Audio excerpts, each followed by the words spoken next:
Ini adalah panduan saat beribadah. 1. Persiapkan anak untuk mengikuti ibadah. 2. Persiapkan Alkitab dan catatan bila diperlukan. 3. Saat ibadah duduklah dengan tertib. 4. Jangan sambil makan, main, apalagi main game. Selamat beribadah. Shalom adik-adik semua. Apa kabar kalian? Sehat, kuat, ceria, luar biasa. Adik-adik, hari ini kita beribadah, kita merayakan hari apa? Hari Pentakosta. Hari Pentakosta. Kita akan nyanyi dulu ya. Silakan Kak. Ya, kalau kakak sebutkan selamat Pentakosta, adik-adik sebutkan Roh Kudus turun. Kalau kakak sebutkan Roh Kudus turun, katakan selamat Hari Pentakosta. Selamat Hari Pentakosta. Roh Kudus turun.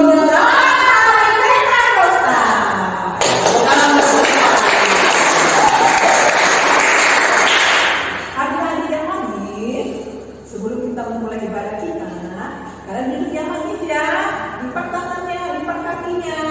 Kita mau beribadah. Mari kita sama-sama bernyanyi lagu Semua Bunga Ikut Bernyanyi.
Kita beribadah, kita berdoa dulu.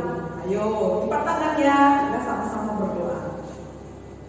Terima kasih Tuhan Yesus yang baik. Terima kasih untuk penyertaan-Mu kepada kami. Hingga hari ini, Engkau mengatakan kami untuk bisa beribadah. Tuhan, dalam situasi sekarang ini, kami memohon kepada-Mu Bapa, Engkau yang melindungi kami, Engkau yang menjauhkan kami dari segala penyakit dan mara bahaya.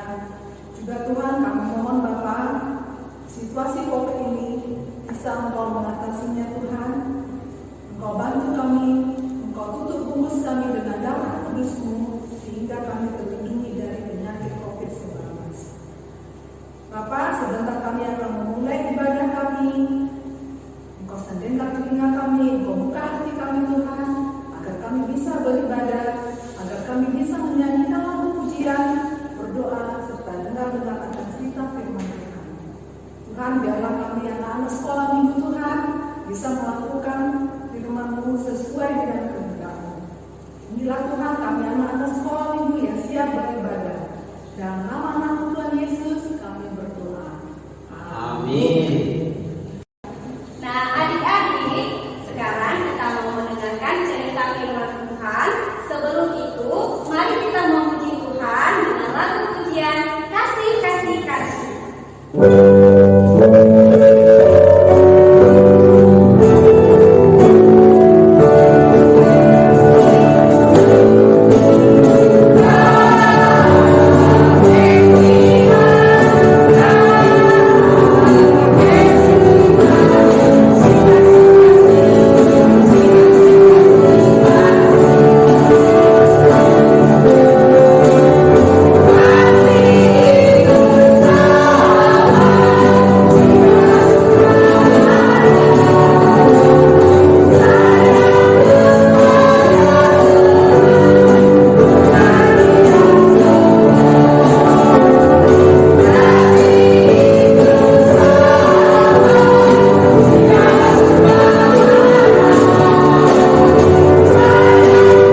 mendengarkan cerita firman Tuhan secara khusus di Minggu Pentakosta ini.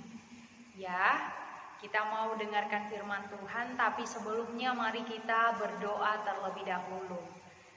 Kita satukan hati, kita berdoa. Terima kasih Tuhan Yesus yang sungguh baik, yang memelihara hidup kami anak-anak-Mu. Engkau senantiasa menyertai, memberkati kami dengan kesehatan dan sukacita, hingga pada saat ini kami boleh memakai waktu kami untuk memuji dan mendengarkan cerita firman Tuhan. Biarlah Roh Kudus hadir di dalam hati dan pikiran kami untuk memberi pengertian kepada kami akan cerita firman-Mu. Terima kasih Tuhan Yesus, di dalam nama-Mu kami berdoa. Amin. Adik-adik yang dikasihi oleh Tuhan Yesus Kristus, hari ini adalah hari Pentakosta. Cerita firman Tuhan yang menjadi berita sukacita untuk anak-anak sekolah minggu diambil dari kitab Kisah Para Rasul 2 ayat 14 sampai ayatnya yang ke-18. Kisah Para Rasul 2 ayat 14 sampai 18. Inang harap adik-adik sudah menyiapkan Alkitabnya dan membaca natsnya nanti ya secara tersendiri. Bisa? Bisa. Inang yakin sama adik-adik sekolah minggu yang mendengarkan cerita firman Tuhan saat ini akan membaca natsnya terlebih dahulu ya adik-adik. Nanti boleh di stopkan dulu video ini ya. Setelah itu kemudian di-playkan lagi untuk melanjutkan mendengar khotbah cerita firman Tuhan. Ya adik-adik, ada yang tahu apa itu artinya Pentakosta? Minggu Pentakosta. Ayo, tiap tahun kita akan memperingati yang namanya Minggu Pentakosta. Minggu Pentakosta adalah hari ke-50 setelah kenaikan Tuhan Yesus, setelah kebangkitan Tuhan Yesus Kristus. Hari ke-50 setelah kebangkitan Yesus Kristus. Jadi kalau hari kenaikan adalah hari ke-40, hari kenaikan Tuhan Yesus, maka Pentakosta adalah hari ke-50. Berarti kenaikan, mulai dari kita merayakan kenaikan sampai kita merayakan hari Pentakosta pada saat ini, itu jaraknya ada 10 hari. Adik-adik, kemudian hari Pentakosta itu apa sih? Iya, hari turunnya Roh Kudus. Masih ingat janji Tuhan Yesus pada saat Ia naik ke sorga kepada murid-muridnya apa? Dia akan memberikan Roh Kudus kepada semua orang percaya, kepada semua orang. Supaya apa? Supaya Roh Kudus hadir di tengah-tengah kehidupan kita untuk menemani, menyertai, menuntun, membimbing hidup orang-orang yang percaya kepada Tuhan, termasuk anak-anak sekolah minggu. Ya adik-adik, jadi dalam cerita firman Tuhan pada saat ini itu bercerita tentang peristiwa di mana Roh Kudus yang dijanjikan oleh Yesus sebelum Ia naik ke sorga itu sudah dicurahkan. Maka ketika Roh Kudus dicurahkan, murid-murid Tuhan Yesus berkata-kata, atau disebut dalam berkata-kata dalam bahasa roh. Bahasa roh itu adik-adik adalah bahasa yang dimengerti oleh semua orang menurut bahasa yang dia mengerti. Jadi pada saat itu ada banyak orang berkumpul di Yerusalem. Misalnya dari Indonesia, dari Malaysia, dari Singapura, dari Amerika, kira-kira seperti itu ya adik-adik, itu contoh. Tapi yang konkretnya kita boleh baca siapa yang berkumpul di Yerusalem pada saat itu ada di ayat 9 sampai ayat 10 adik-adik. Nanti boleh dibaca ya. Jadi yang datang ini kan ada orang Indonesia, ada orang Singapura, ada orang India, tentu bahasanya berbeda-beda ya kan? Nah, ketika Roh Kudus dicurahkan di Yerusalem pada saat itu, maka murid-murid Tuhan Yesus bercerita tentang kebenaran tentang Yesus, kebenaran firman Tuhan dengan bahasa yang dimengerti oleh orang-orang yang datang pada saat itu. Jadi bahasa roh adalah bahasa yang dimengerti oleh orang yang mendengarkannya. Ya adik-adik, jadi bukan bahasa yang seperti bim salabim abrakadabra, bukan seperti itu ya. Tapi bahasa roh adalah seperti ragam bahasa, diucapkan dalam berbagai-bagai ragam bahasa yang dimengerti oleh para pendengarnya. Ya, itu yang pertama ya adik-adik. Yang kedua, Inang mau mengingatkan kembali kepada adik-adik sekolah minggu. Siapa yang tahu apa itu Roh Kudus? Ada? Iya, Inang yakin adik-adik sekolah minggu pasti banyak mau menjawab di rumah ya kan? Iya, jadi Inang mau ingatkan kembali Roh Kudus yang dijanjikan oleh Yesus, yang diberikan oleh Allah Bapa, itu adalah Allah yang hadir dalam bentuk roh. Ya adik-adik, Roh Kudus adalah pribadi Allah yang hadir di tengah-tengah dunia ini dalam bentuk roh. Jadi kalau misalnya kita tanya siapa Yesus itu? Yesus adalah Allah yang hadir ke dunia ini menjadi manusia. Iya, jadi kalau Roh Kudus adalah Allah yang hadir ke dunia ini dengan pribadi roh. Ya, disebut dengan roh Tuhan. Dia hadir di segala tempat. Dia hadir di tengah-tengah hidup orang percaya. Untuk apa? Untuk itu tadi, untuk membimbing, menuntun, menghibur, mengajari orang-orang yang percaya kepada Tuhan Yesus. Kenapa perlu dihibur? Kenapa perlu diajari? Kenapa perlu dituntun? Iya, karena kita tidak mampu hidup sendiri di tengah-tengah dunia ini. Ketika kita mengalami pergumulan atau kesedihan, maka Roh Kudus akan menghibur kita. Ketika kita mengalami ketakutan, adik-adik sekolah minggu pernah takut? Takut untuk berbicara yang benar, takut untuk berdoa, dan lain-lain. Roh Kudus datang untuk meneguhkan, memberanikan, menyemangati semua anak-anak Tuhan. Maka Roh Kudus sangat penting di dalam kehidupan kita untuk menolong kita. Terlebih mengajari kita tentang siapa Tuhan di dalam hidup kita. Mungkin kita nggak mampu, ya kan adik-adik, kita nggak mengerti tentang firman Tuhan. Roh Kudus yang dicurahkan oleh Tuhan kepada kita akan memberi pengertian, memberi didikan kepada anak-anak Tuhan yang percaya kepada Dia. Maka pekerjaan Roh Kudus itu sangat penting dalam kehidupan anak-anak sekolah minggu. Lalu anak-anak sekolah minggu bertanya, Inang, di mana sih Roh Kudus itu? Kok aku nggak pernah lihat? Kalau Yesus kan, aku pernah lihat. Dia berbentuk manusia. Fotonya ada. Kalau Roh Kudus gimana, Inang? Jadi Roh Kudus itu adik-adik, dia sama seperti ya, dia sama seperti nafas kita. Seperti udara. Pernah melihat udara? Pernah melihat nafas kita? Nggak pernah ya. Seperti tidak ada kalau dilihat oleh mata. Tapi bukan berarti nafas kita tidak ada atau udara itu tidak ada. Udara itu ada tapi dia tidak bisa kita lihat, melainkan kita rasakan. Tapi peranannya sangat penting adik-adik. Demikianlah Roh Kudus yang hadir di tengah-tengah kehidupan orang-orang percaya termasuk anak sekolah minggu. Kita memang tidak bisa melihatnya, tapi kita sungguh-sungguh bisa merasakannya.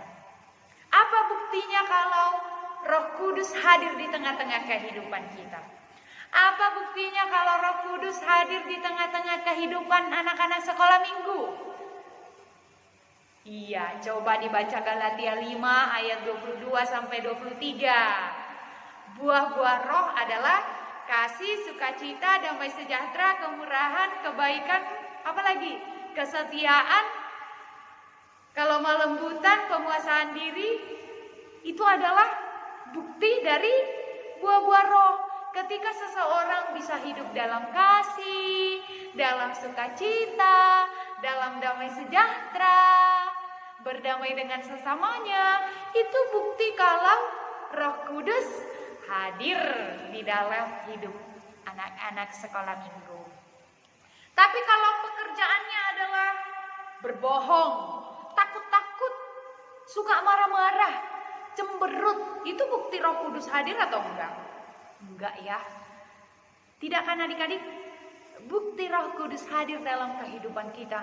Kita berani, kita bersukacita, kita semangat, kita rajin belajar, rajin membantu orang tua, rajin membaca Alkitab, rajin berdoa, dan lain-lain. Itu adalah pekerjaan Roh Kudus adik-adik. Maka Roh Kudus hadir. Roh Kudus diberikan oleh Tuhan Yesus untuk menyemangati kita, untuk membuat kita semangat dan tidak takut-takut lagi. Karena apa? Karena Tuhan datang ke dunia ini melalui Roh Kudus-Nya. Dia datang untuk menyemangati, menemani anak-anak sekolah minggu, anak-anak Tuhan, semua orang percaya di dunia ini, termasuk murid-murid Tuhan Yesus. Kalau Roh Kudus tidak ada, murid-murid Tuhan Yesus tidak akan mampu memberitakan Injil, tidak mampu menjadi saksi Kristus. Tapi karena Roh Kudus hadir di dalam kehidupan mereka dan mereka selalu mengandalkan Roh Kudus itu, sehingga mereka mampu berani untuk memberitakan firman Tuhan ke seluruh penjuru dunia.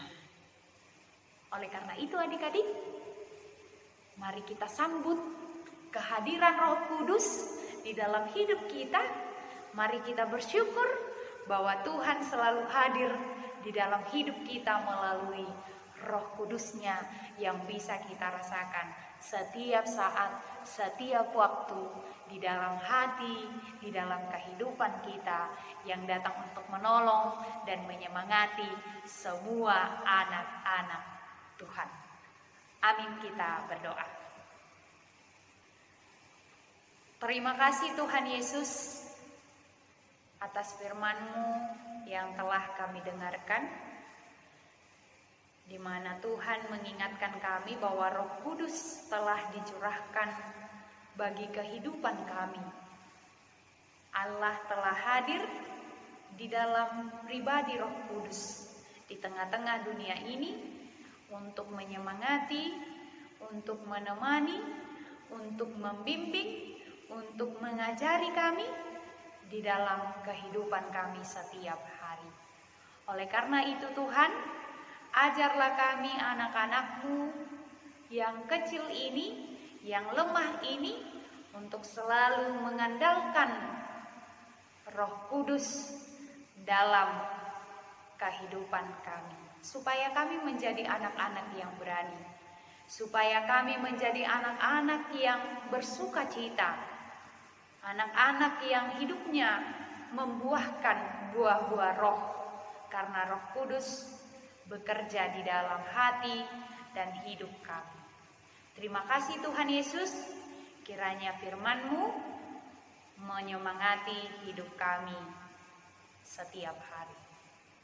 Terpujilah nama-Mu, di dalam Kristus Yesus kami berdoa. Amin. Nah adik-adik, kita sudah selesai mendengarkan cerita firman Tuhan.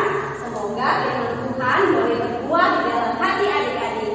Sebelum kita menutup ibadah kita, mari kita memuji Tuhan dengan lagu pujian Rukun Cinta Satu Sama Lain.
Ibadah kita, marilah kita sama-sama mengucapkan doa Bapa kami. Bapa kami yang di surga, dikuduskanlah nama-Mu, datanglah kerajaan-Mu, jadilah kehendak-Mu di bumi seperti di sorga. Berikanlah kami pada hari ini makanan kami yang secukupnya, dan ampunilah kami akan kesalahan kami, seperti kami juga mengampuni orang yang bersalah kepada kami.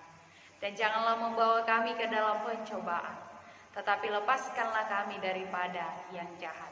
Karena Engkaulah yang mempunyai kerajaan dan kekuasaan dan kemuliaan sampai selama-lamanya.